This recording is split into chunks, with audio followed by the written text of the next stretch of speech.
Hello, hello. It's Stephanie here from Rent to Rent Success. I hope you are well today. And today's video is one of a series I'm doing about all things coronavirus to get your rent to rent business through to the other side of it safely, still delivering for your tenants, for your landlords, and for your business. So today's is all about what to do if your tenants don't pay. Now, this is kind of pretty likely for many of us, is that our tenants won't pay rent, and that is what through no fault of their own, because they've either been made redundant, their roles been made redundant, they've been laid off, they're now unemployed, the business that they were working for has closed and they no longer have a job. They no longer have income. Maybe they're self-isolating and they can't get paid. Maybe they're on the zero contract hours and they're not getting any hours. And so for whatever reason, they can't pay their rent, and it's quite legit. So what can you do, especially for those of us who are renters, and our commitment to our landlords is guaranteed rent. I've done another video on how to communicate with your landlords about coronavirus, because it will impact our ability to be able to pay that guaranteed rent through circumstances that are beyond our control, that are affecting the whole world, and even the government is struggling to keep abreast of it. So what to do when your tenants can't pay? The first thing, the first part of it is to communicate with your tenants about what's going to happen. And so we communicated with all our tenants, and how you do that will differ. Some people have done it more on a your rent is still due kind of vibe, and that is true. Your rent is still due. Tenants' rents are still due, and I'll talk a little bit more about that. So, but what we've said is that I'm not going to read the whole email, but during this period that we will support you. We will not make you homeless. We will not charge any late rent payment penalties. Our cleaners will continue to attend. We will continue to attend any repairs or maintenance that are needed.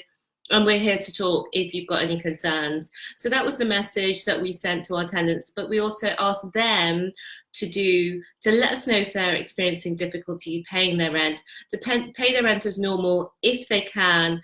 And we reminded them that also many of our landlords are also experiencing hardship, which is true, with some working in the travel industry and under threat of being made redundant. Others who run events businesses, which with a huge staff, which revenue has just dropped through the floor, obviously because of what we're going through. So we've said to them to also claim the money they're entitled to, and this is something that we will be able to help them with. So we've sent out that message, which is saying about what we'd like our tenants to do, what we're going to do to support our tenants, and what we're going to do, the process that we're going to go through with each person if they can't pay their rent is this. So we're going to speak to each person individually. We've already started speaking to some who have come back to us and said that they will have difficulties. And we go through a process with them, but we're so delighted and relieved that the government have offered a lot of financial supports, which will cover most of our tenants. And I'm going to go over those with you here. And these are the things that we're going to go over with our tenants if they find themselves in the position where they need assistance. First of all, we'll be talking about the coronavirus job retention scheme, where employers can apply for up to 80% of salary to be paid by the government, up to a maximum of £2,500 a month. Some of our tenants may be entitled to that, not all of them. And then we'll talk about the universal credit and the help with housing costs. Universal credit has been increased. The times that you can get universal credit have been decreased, so it's going to be a much quicker process, we're told. Let's see if that happens. Tenants can also claim sick pay if they're unable to work. That's £94 a week. And so we're going to help tenants through the process of information about these, and if they need it, then help to apply for these. And just want to say to you, because you may not be aware of these things, that mortgage holidays for landlords is not really as good as it sounds.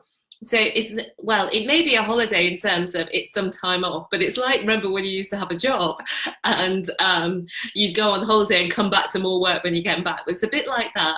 So you have 3 months off or whatever it is, and then all of that amount that's owed is still owed later on, and you just pay a lot more interest on it. So essentially it's a way of paying more for your mortgage and not less. So, and people have to apply to their lender for a mortgage holiday, and apparently not everyone is eligible.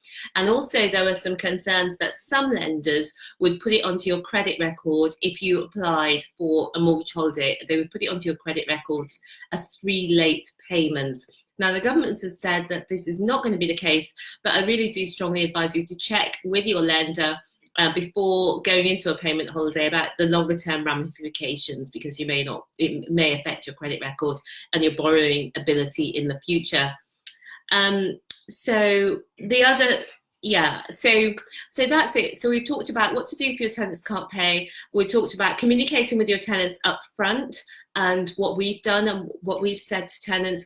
And on the second part, we've talked about what we'll do individually with each tenant who can't pay to assist them to pay. And sometimes it might be that longer term, if their job doesn't look as though it's going to come back, or it suits their purposes better, then it might be better for them to move, for example, back to family. Most of our tenants are young professionals, and some of them already have moved back home. So I hope that that was helpful.